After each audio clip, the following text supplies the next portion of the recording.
Hey everybody, this is Erin from Erin's Audio Corner, and today we are going to talk about the speaker that does not exist. It is the perfect speaker. In the realm of audio, I've been doing this for a little while now where I talk about objective data and I try my best to correlate it to what I hear. And one argument I continually see on the internet is there seems to be a lot of people who maybe misinterpret at least the point that I'm trying to make, which isn't to say that there is a single set of measurements for every speaker that will tell you, yea, verily, you will love this speaker. And if you do not like this speaker, then you're deaf. It's not really the purpose of what I'm doing. Now, I do believe that there are a certain set of measurements that will have a stronger indication as to whether or not you will like the speaker. But if you take that and remove it, what you have is data and experience. And I think that data is a great way to help you understand your experience. And when you understand your experience, when you're able to relate your understanding of what you hear in a room to a set of speakers versus what you see in the data, then it makes life easier, really, to go out and buy what you want. And if for no other reason, with data, you can spot really bad speakers right away. A speaker that's not very linear or maybe doesn't have much bass, those are pretty quick indicators as to whether or not you're going to like it. But then there are other attributes such as SPL capability. So what we're going to talk about in this video is the perfect speaker that does not exist. We're going to talk about some trade-offs and some compromises that various speaker designs make, whether it be for price, whether it be for looks or just overall performance one way or another. There's always a compromise somewhere in a speaker design. And in this video, we're going to discuss some of those compromises. Let's start with what I consider the more important aspects of speaker purchase decisions: performance and features, looks, and price. And for what it's worth, I've combined performance and features because they kind of go hand in hand for the most part. And for the sake of this overview, I think it's a little bit easier to net those two together.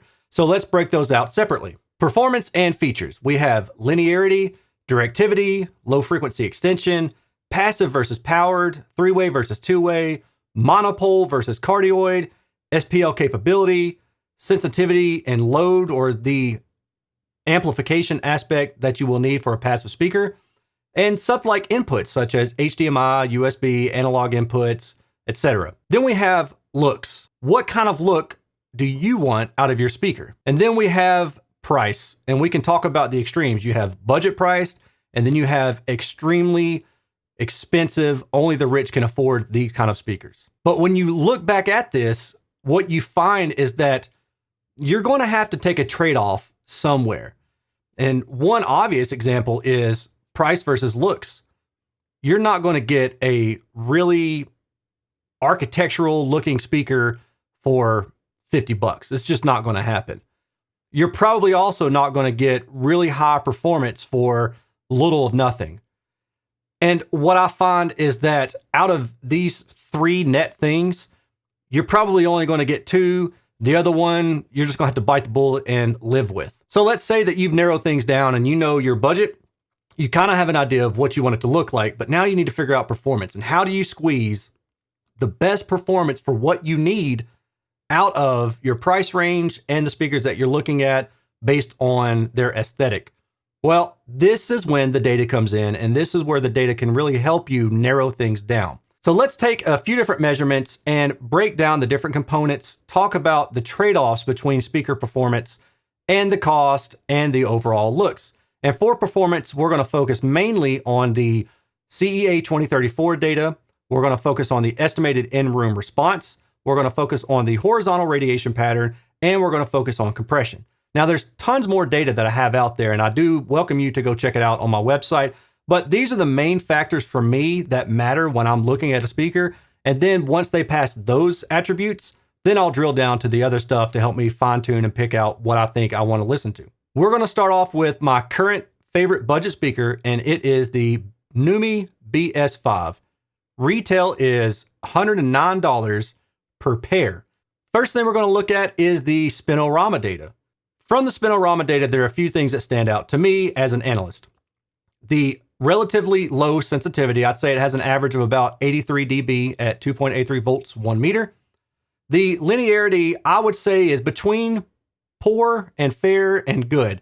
If you're comparing this to a speaker that measures much better, then I would say, yeah, this speaker has poor linearity. But if you're talking about $150 as your budget, this is probably about the best it's going to get. So overall, I would say it's good linearity for its price. There are some front ports that cause cancellations, and that's what causes these dips right here and again right there. And that affects the early reflections directivity index, which means that it's going to be a little bit harder to equalize the speaker and get the sound that you want to a T out of it. Now, the bass doesn't go that low. Bass roll off is at 68 Hertz for the F3, and it's down 10 dB at 40 Hertz. So yeah, it doesn't get that low, but it is $109 per pair. The estimated in-room response of the speaker looks like this. And then this is a general trend line that I'm drawing through to give you an idea of what the timbre of the speaker would be in your room. Based on the high frequency bump in this area, the speaker might sound a little bit bright. I would recommend you turn the speaker off axis, towed out, don't face it directly at you. Based on this 1 kilohertz bump right here, the speaker might sound a little bit forward. It might sound a little bit tinny. This is where the data comes in to help you understand the general sound of the speaker in your room. But also remember, I just said you can tow the speaker out a little bit, face it away from you, and drop off this high frequency a little bit. Now let's talk about the horizontal radiation. The horizontal radiation of this speaker is about plus or minus 50 degrees. And this is kind of the medium of most speakers that I see. I would say the average. Plus or minus 50 degrees in radiation means that the speaker is going to radiate about 50 degrees to each side. So 100 degrees across the front hemisphere. What that means is in your room, there are going to be reflections off the side wall. And this is on what I would consider maybe the brink of narrow radiation. A speaker that's wider than this might have more soundstage width. A speaker that is more narrow in radiation might have less soundstage width, but could have better soundstage precision, like placing of the instruments, focus, etc. Now let's go to the compression. Now the compression is how much output the speaker loses as you turn the volume up. And ideally, as you turn the volume up from 76 dB to 102 dB, you gain 26 dB in output. But compression tells us that we may not quite gain that 26 dB. We may be off a little bit due to heating of the voice coil or some other factors that we may not know about. The compression tells us just how much output we're going to lose. And in this case, we can see that in the mid-bass region, at the highest volumes, we're losing about 1 dB to as much as 3 dB to the lower frequencies. In other words, what this means is this speaker won't play very, very loud, but it's not just that it won't play very, very loud. It's that you have to factor in how far you're going to be sitting away from the speaker. If you're sitting 1 meter away from the speaker, this is crazy loud, and surely you're never going to get to that point. But if you're sitting very far away from the speaker, or you're out somewhere in another location, this speaker probably won't pass the sniff test for you in that regard. To summarize the BS5, we have very budget friendly at $109 per pair. It's reasonably linear other than the port cancellations. The soundstage width is about average. The output is okay, but it's definitely going to need a crossover if you want to get higher output levels without unloading that woofer. The looks, they're pretty plain. Not anything to write home about, and not really that impressive in terms of looks. Now let's talk about a competitor that is about $140 more and see what kind of performance improvements you might get and why you might want to spend a little bit more money, and does it make that speaker a better choice for you? That would be the Emotiva B1 Plus. It's at $249 per pair, currently directly from Emotiva. I would say this is probably my second favorite budget speaker.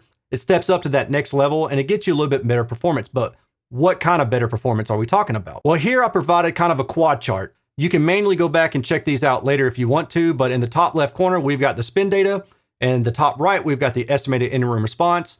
Down here in the bottom left, we've got the horizontal radiation, and then down on the bottom right, we've got the compression.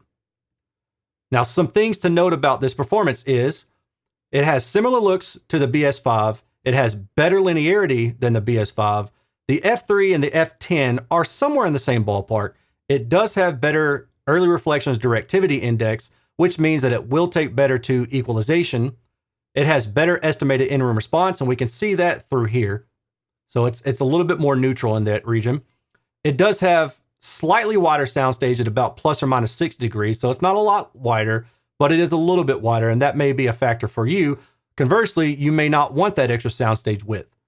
It does have poorer compression though. Now we're going to look at the Cali Lp6v2, and this is one of my go-to suggestions, recommendations for a powered speaker, because for $400 per pair, you get a 6-inch woofer, a 1-inch tweeter, and a waveguide with all sorts of DSP options and a powered speaker. You don't even need amplification. You plug it up, you're ready to go. This is a great speaker for its price. But let's talk about why. The CEA 2034 data looks pretty good, but we do see there are some deviations in the linearity of the speaker. The early reflections directivity index shows some deviation as well. Now, this is most likely due to the vertical offset of the tweeter to the midwoofer. The estimated in-room response, it could sound a little bit thin depending on how you draw this line, so there is some subjectivity to that. Now, in terms of width, it's about plus or minus 50 degrees, and in terms of compression, we can see there's a lot of compression going on here, but it's actually worth noting that because this is a powered speaker, it does have DSP built in, and that DSP is limiting the output to keep the output from producing too much distortion or possibly even damaging the speakers. Now, comparing this speaker to the Emotiva B1 Plus, I'm saying it's roughly the same linearity. Again, roughly. The F3, F10 are actually much better, whereas the F3 on the previous two speakers was closer to 70 hertz. The F3 on this speaker is down to 42 hertz. So this speaker will give you a lot more kick drum in the bass, and that's something that I appreciated. It does have poorer ERDI compared to the Emotiva. It has similar estimated in-room response, but it is sloped a little bit more. It has similar soundstage width. It's about plus or minus 50 to 60 degrees, depending on what frequency you're looking at. It has the built-in limiter, so that's going to increase the compression factor. But it does have built-in amplification along with a whole lot of DSP settings that you can use to tailor your sound to however you need, depending on how you have them set up. And that's for about $150 more. Is that $150 worth it to you? I can't tell you. But that's a decision that you can make, and you can look at this data as a guide. Now we're going to move on to a speaker I just recently tested, and it really came as a surprise to me how much I like this speaker. And that is the Wharfedale Linton. $1,500 per pair, that's current price. This is the CEA 2034 data, and the main thing we're looking at here is the linearity of the speaker on axis. It's quite good. We see the early reflections directivity down here, does some dipping and diving here, and that is due to one, the tweeter is offset to the side of the mid-range that's below it. And then also there is the distance from the mid-range to the tweeter in terms of height. So that's going to mess with the directivity index a little bit. And what that really means is that through this region, you're going to have a little bit more trouble equalizing that response to get it to exactly how you want it to sound. So with this particular speaker, once you set it up, that's kind of it. There are some things that you can equalize to taste, but through this particular region, through the 1 kilohertz to about 2 kilohertz region, it's going to be a little bit tougher to equalize the response to get it how you want it to sound. The sensitivity is about 85 dB. It has good linearity. The bass is pretty good. In room, it goes down to about 40 hertz, but anechoic, the F3 is 52 hertz, and the F10 is 35 hertz. The ERDI is not ideal, but it is manageable. And then we have the estimated in-room response. The grill off is in black, but the better response is with the grill on, which is in red. And if I draw this trend line through here, there's a couple things to note. The estimated in-room response is okay. However, the dip around 1 kilohertz will take away some of the attack, some of the dynamics from music. The slight bump in the high frequency is going to probably come off as a little bit bright. And for that reason, I found that towing the speakers off axis by about 10 degrees actually remedied that to a good degree. Now, it's not super bright. It's not nothing that will make you go running out of the room, but it might stand out just a little bit to you. It did to me. Towing them off axis just a little bit, actually made a good bit of difference to my ears, and I enjoyed this speaker very, very much. This is the horizontal radiation, and for me, this is the main selling point of this speaker. Its radiation is about plus or minus 70 degrees, which means it is on the wider side of things. And that helped it to have a wider soundstage when I was listening to it. And wide sound stages is something I love. However, it's worth noting that there is such thing as a soundstage that can be too wide, depending on your room and your own preference. And recently I tested a speaker that had a very, very wide soundstage, but it was too wide. And it actually caused the placement of images within the soundstage to be hard to locate. Now, this speaker doesn't really have that problem, but compared to the other speakers that are more narrow in focus, this particular speaker doesn't image quite as precisely. But personally speaking, I'm perfectly okay with that trade-off. And there's the thing. It's a trade-off. It's a compromise. What are you willing to accept? Now let's talk about compression. And frankly, the compression doesn't look good for this speaker. Below about 100 hertz, we start seeing some pretty serious problems through here. And then on the high frequency and above 4 kilohertz, we start seeing about 1 dB of compression. Now again, this is at the highest output volumes. Is this going to be a problem for you? It depends on how far away you listen and how loud you need to listen. I think for most people, it's probably not going to be an issue until you start talking about the 60 hertz region and below. And that's where things start to get a little bit wonky at the higher volume, but not quite super high. So again, how high you're listening, how far away you are. A summary would be $1,500 per pair, good linearity, good in-room response, soundstage width is about perfect for me. Compression could use some work, but it has good bass extension in room. I was very surprised to find that this was one of my favorite speakers that I've listened to in the past few years that I've been reviewing loudspeakers. The reason I say that is because when I first got it in, I expected to sound a certain way based on some experience with other speakers that looked similar to it. But you can't judge a book by its cover. When I listened to it, I was really surprised at how much I enjoyed the speaker. And then when I saw the measurements, I thought, okay, those explain why I heard what I heard. And it helped me understand to another degree just how these trade-offs work. It's not a perfect speaker, but for me, it's kind of about the pinnacle of the trade-offs that I'm willing to accept, especially when you're talking for price. Now let's step up to the JBL 4367, another one of my favorite speakers, but this one costs $16,000 per pair. The CEA 2034 data looks quite good. The early reflection of directivity index down through here is problematic, but that's due to the vertical spacing from the horn to the 15-inch midwoofer. And that's something I'm willing to live with. It's not perfect, but I'm perfectly happy living with that trade-off. Sensitivity is also incredible. 93 dB at 2.83 volts, 1 meter. So it's one of the highest sensitivity speakers that I've measured. Good linearity, maybe really good linearity, depending on what side of the bed you wake up on. The F3, 43 hertz, F10 is 31 hertz. So in-room extension can get down to 30, mid-30s, no problem. Could probably do without a subwoofer for most people, but if you want extra bass, then you probably would still want to buy a subwoofer.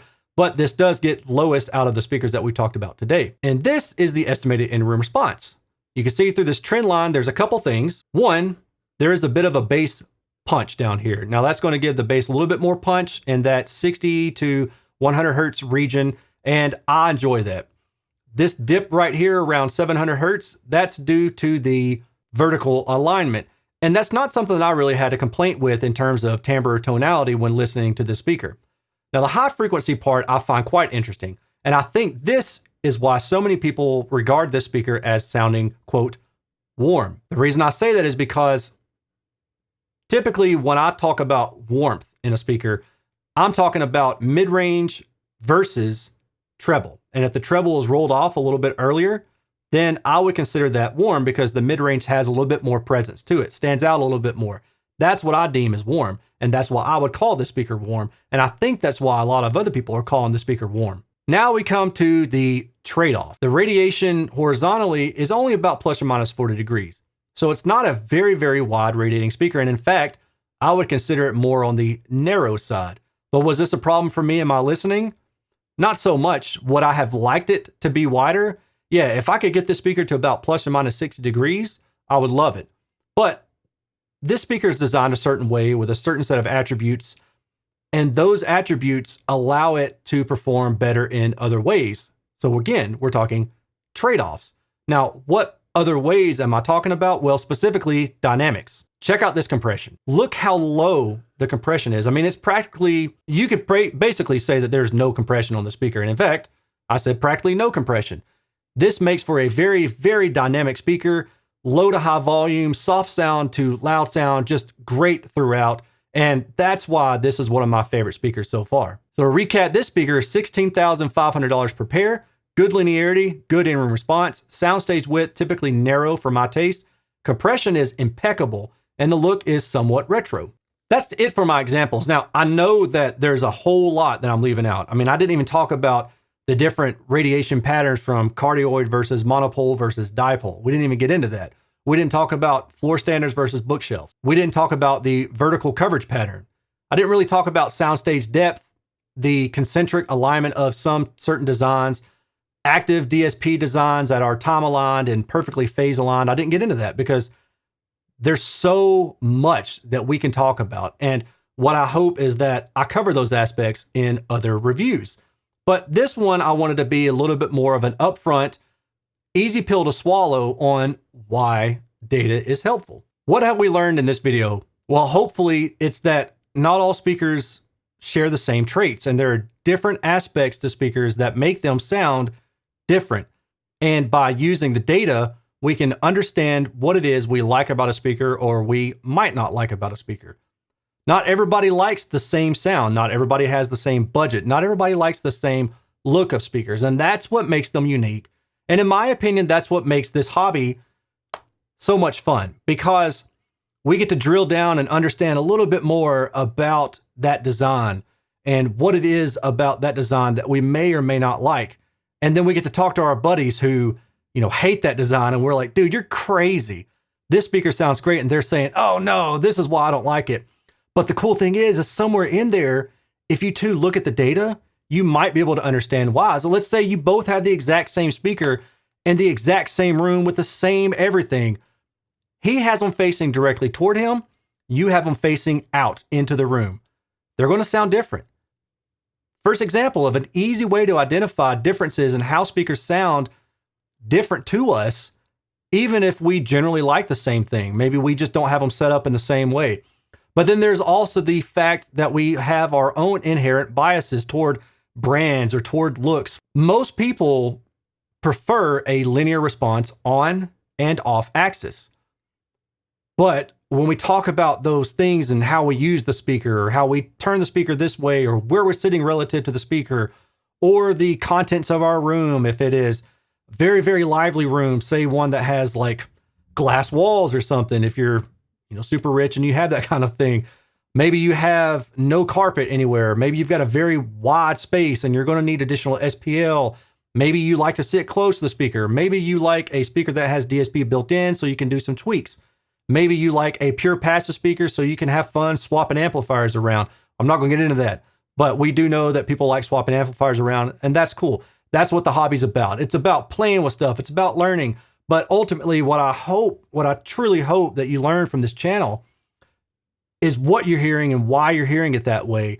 And then maybe you can take some of that information and apply it to your own setup. Let's say I review a speaker that I'm recommending you turn a certain way, and maybe you don't have it turned that way. Well, then you go and you try it out and you're like, oh, that works.